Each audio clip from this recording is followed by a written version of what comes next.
Obrigada pela vossa presença, bem-vindas a mais uma sessão do Passo a Passo, esta sequência de sessões em que nós somos convidadas a refletir sobre os nossos sonhos de felicidade, tendo em conta que temos os pés na terra e que às vezes é difícil acreditar neste sonho de felicidade para o qual fomos feitos. Eu começaria aqui por um enquadramento em relação a esta promessa de felicidade que Deus nos faz e que de facto nos pode dar muita esperança, não é? Porque às vezes nós ficamos presas ao passado e podemos pensar no passado na perspectiva da misericórdia de Deus. Já passou, já nos arrependemos do que fizemos mal, as outras pessoas também se podem ter arrependido, não vale a pena reviver com essas recordações de coisas negativas do passado. Ajuda-nos muito a olhar para a frente, perspectivar o futuro e acreditarmos que Deus nos tem reservado um futuro melhor e um futuro mais feliz e que de facto a nossa meta é a felicidade eterna no céu. Eu este verão tive a estudar Cristologia, que é uma parte, é uma cadeira de teologia que me ajudou a aprofundar nesta questão do convite de Deus à nossa felicidade. O ano passado estudei só uma frase, que é Jesus Cristo, verdadeiro Deus e verdadeiro homem. Este ano estudei a parte Jesus Cristo Salvador. E ajudou-me a perceber que, de facto, nós às vezes olhamos para este resgate de Jesus do nosso pecado original, não é? Este convite a abrir as portas do céu, pensando só nessa perspectiva negativa da redenção, não é? Jesus veio, morreu numa cruz para nós podermos ir para o céu.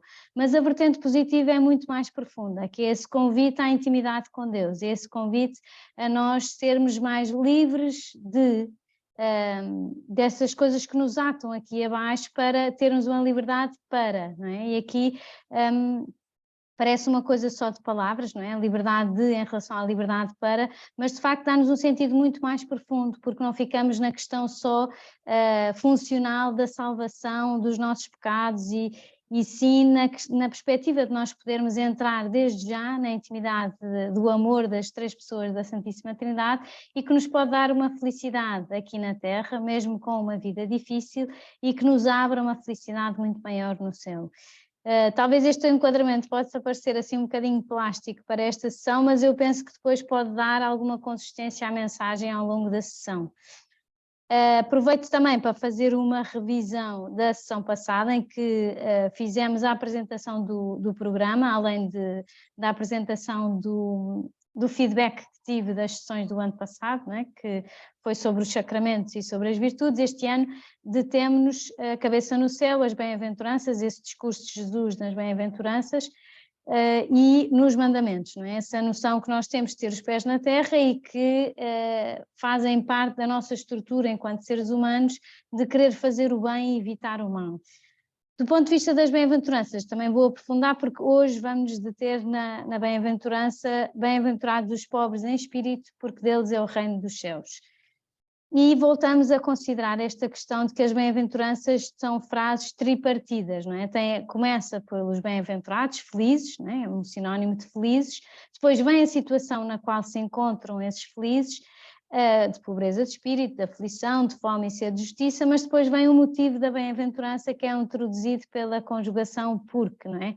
Felizes estes porque, felizes aqueles porque, e é importante nós determos-nos no motivo da bem-aventurança, que não é a situação atual, não é por ser pobres, não é por não ter paz, não é por ser perseguidos, mas sim a nova condição dos bem-aventurados que recebem esse dom da felicidade do próprio Deus, não é? E hoje é precisamente o bilhete de entrada no céu, porque nós vamos considerar esta bem-aventurados os pobres em espírito, porque deles é o reino dos céus. Portanto, já temos aqui o nosso cartão de embarque para percebermos de facto a felicidade a que somos chamadas. O Papa Francisco apresenta as bem-aventuranças como o cartão de cidadão daqueles que procuram a felicidade também já.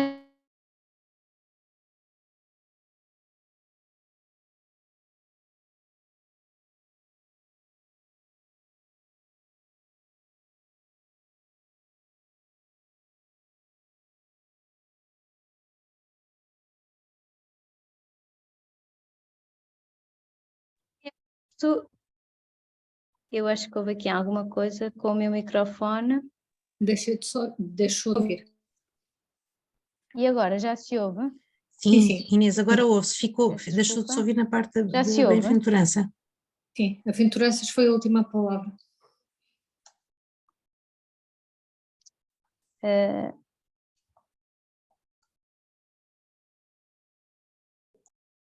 Deixa-me só, estou aqui com algum problema, não sei o que é. Sim, já se ouve, pronto, obrigadíssima, peço desculpa, não sei o que aconteceu aqui. Então, nas Jornadas Mundiais da Juventude, nós vamos ser a corrente, portanto, as outras pessoas que podem não ter tanta empatia connosco e com este nosso caminho de felicidade, podem se sentir realmente fora da corrente, portanto, temos que aproveitar também esta energia da corrente da nossa felicidade. E também experimentarmos que somos convidados a viver esta alegria já aqui na Terra, apesar das dificuldades que todos temos que suportar e que não são de todo o foco. O foco realmente é o caminho e o destino que nos espera. E as bem-aventuranças têm esta linguagem paradoxal, porque são um ensinamento sobre a verdadeira felicidade que todos procuramos, mas que às vezes nos também ilustram para as dificuldades do dia-a-dia. Temos a vantagem de ter exemplos muito inspiradores. Eu falei do Lourenço Miguel, que é um rapaz estudante universitário de Direito, que tem uma doença que vai destruindo o próprio corpo ao longo da sua vida e que é muito esperançador ouvi-lo a falar, porque ele encara também a sua situação de debilidade corporal cada vez maior, de uma perspectiva muito positiva e muito esperançadora. Ele diz que nunca foi tão feliz. Não porque ele é ingênuo, porque não sabe, ele conta especificamente as dificuldades que tem, vale a pena ver as entrevistas que ele dá. Mas uma das coisas que ele diz é que ele não escolheria ninguém para ter aquela vida, para viver o que ele está a viver. Portanto, ele escolheu ele próprio, escolheu esta doença porque, pronto, lhe foi dado viver esta doença, mas ele vê que tem o apoio de Deus, consegue puxar pelo melhor das pessoas à sua volta, que a revolta nunca foi uma opção. E de facto dá-nos um ensinamento muito grande, e nós temos também à nossa volta, de certeza que todas podemos pensar assim em pessoas que nos inspiram e que de facto têm vidas muito difíceis e que no fundo acreditam, confiam, sonham, não param de sonhar. No outro dia vi uma mensagem no Instagram que dizia: uma pessoa feliz ri-se dos seus erros e sabe como tornar mais leves os erros dos outros. E isso de facto às vezes pode nos ajudar, não é? Sabermos rir de nós próprios, dá-nos imensa alegria, imenso bom humor e também estarmos entretidas em ver como é que podemos aliviar a vida das outras pessoas. E isso dá-nos uma leveza e realmente o foco na felicidade que nos está reservada, que é muito bom para nós e vivemos a vida de uma forma mais amada. Depois, a outra vertente destas sessões, não é? Vamos alternando as bem-aventuranças com os mandamentos, são precisamente os mandamentos e começamos na próxima sessão, não é? Que, de facto, há mandamentos que nos estabelecem o que é que devemos fazer, não é? Santificar os domingos e festas de guarda, e outros que apontam o que é que nunca é lícito realizar, por exemplo, matar uma pessoa inocente.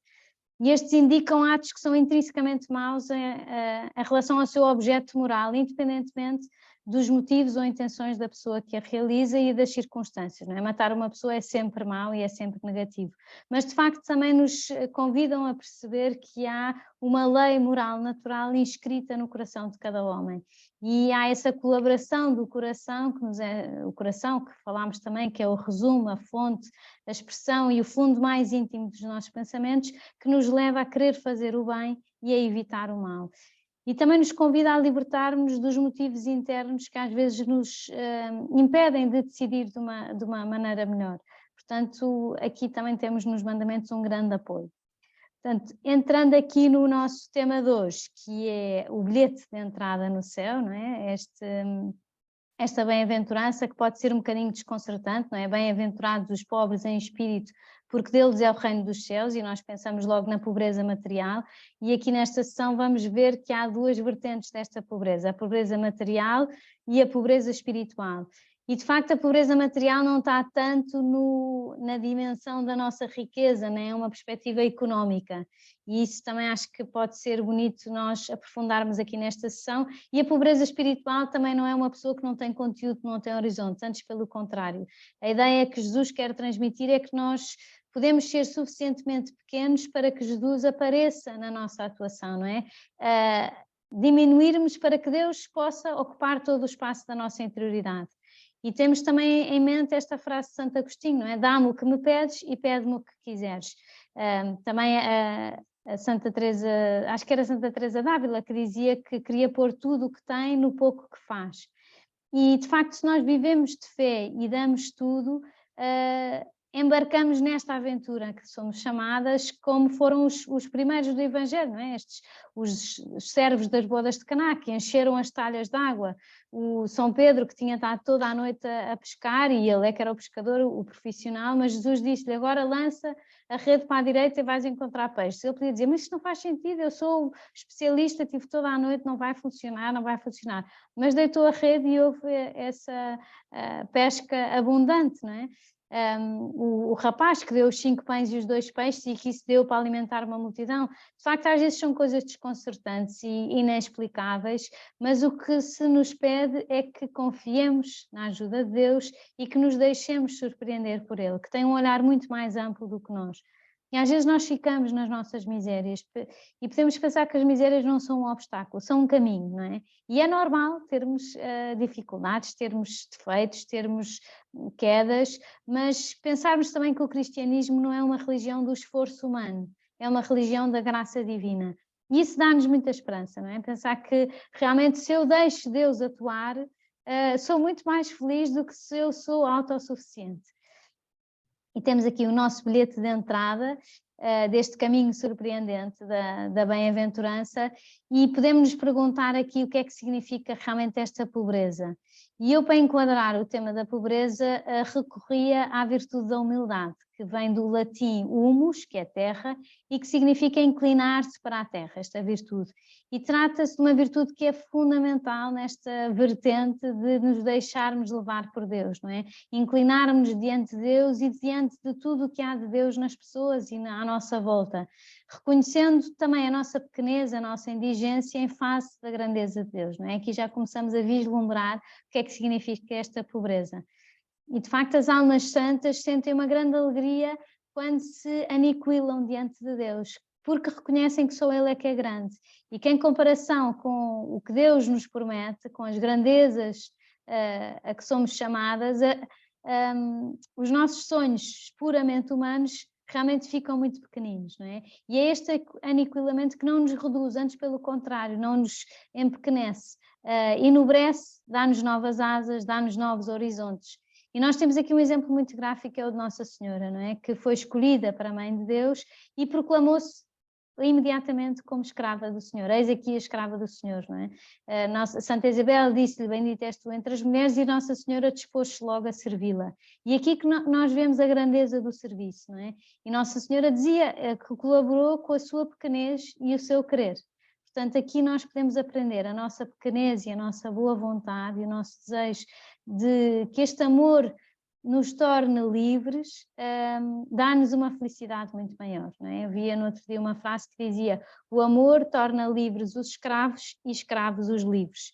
E eu, como hoje tenho muitas frases, no fim vou fazer um resumo das 10 frases assim mais marcantes do dia de hoje, para poderem digerir ao longo do tempo, como eu fui digerindo ao preparar esta sessão.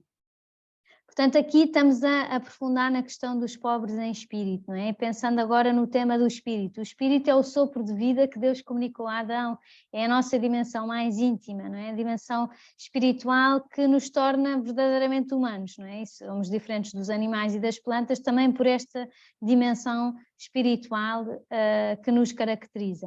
Portanto, os pobres em espírito são aqueles que são e se sentem mendigos de Deus. Não é? Que pedem a Deus tudo, pedem a Deus o melhor, pedem a Deus, confiam que Deus sabe mais, confiam que Deus pode fazer tudo. Mas isto não significa uma atitude passiva, significa uma atitude confiante, fazermos tudo o que está ao nosso alcance, como se não tivéssemos a ajuda de Deus e contando com a ajuda de Deus, como se nós não pudéssemos fazer nada. E aqui também gostava de deixar o testemunho da minha ida ao Japão, porque houve 2 semanas de intervalo entre estas sessões do passo a passo e eu numa dessas semanas estive no Japão a aprender a cultura japonesa e realmente fiquei deslumbrada com a capacidade de trabalho e de serviço e de delicadeza dos japoneses, não é? E de facto eles têm várias máximas, uma delas é if you fail to plan, you plan to fail, não é? Eles são completamente obcecados com o planeamento, que não assumem riscos desnecessários. Ninguém entra numa reunião com uma surpresa, porque eles já têm tudo programado. E são ultra organizados, não é? A pessoa entra no metro e as portas do metro estão abertas. Se nós não pomos o bilhete, a porta fecha. As pessoas estão organizadas à frente da porta do metro para entrar no metro. Estão caladinhas nos lugares do metro, sentadas. Há máquinas de alugar guarda-chuvas e as pessoas devolvem o guarda-chuva. Temos aquelas lojas, como temos esta da Galp, em que a pessoa entra, tem uma aplicação e depois sai aquilo, desconta na conta da aplicação, mas é porque identifica as coisas que nós tiramos para pagarmos.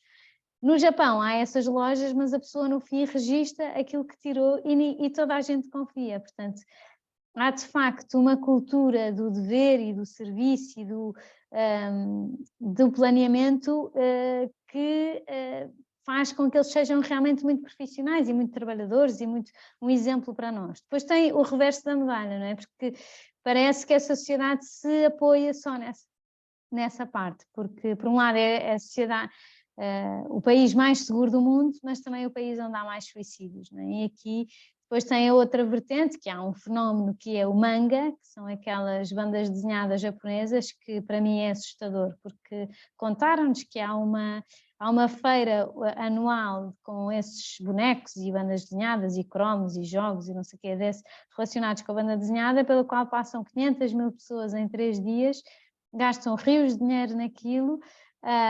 A taxa de natalidade está a descer abruptamente e a explicação que nos deu, que teve lá a dar-nos uma sessão, é que os jovens de 35 anos, 90% não são casados e não têm família e a ocupação deles é o trabalho e depois do trabalho vão. E eu fui a essa rua, onde há uma rua de prédios que têm andares de jogos onde se vêem executivos a jogar de uma forma muito viciada e viciante, não é? Aquilo é só música, só jogos uns mais inocentes, outros muito pouco inocentes e muito complicados também de perceber como é que a pessoa fica realmente viciada naquilo do mais baixo nível e com peluches e com coisas assim, realmente ver executivos comprar aqueles peluches assim mais estranhos.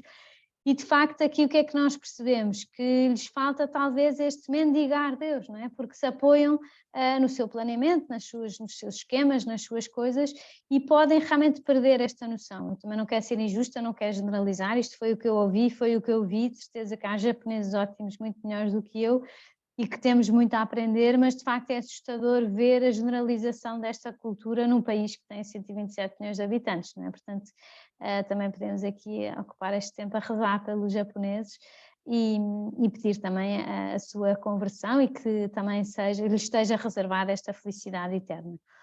Portanto, aqui em relação à bem-aventurança dos pobres em espírito, nós podemos ver aqui também um mindset diferente, não é? Para nós podermos aprender com eles, aprender esta pobreza de sermos mendigos de Deus, não é?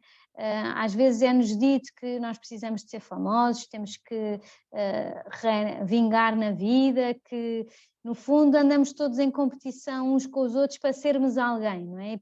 E vivemos com uma preocupação às vezes obsessiva porque se me notaram em mim, se tenho fama, se as pessoas acham bem, se tenho muitos likes, se tenho poucos likes, mas a verdade é que isso não nos enche e não nos preenche. Portanto, podemos mudar a vertente um bocadinho para pedirmos para sermos mendigos desta ajuda de Deus, mendigos da atuação de Deus em nós para sermos, porque Deus é o bem em si mesmo. Portanto, se nós nos aproximamos desse bem, seremos pessoas muito, muito boas e quando melhores somos, mais felizes seremos e mais livres seremos do que nos pode atar aqui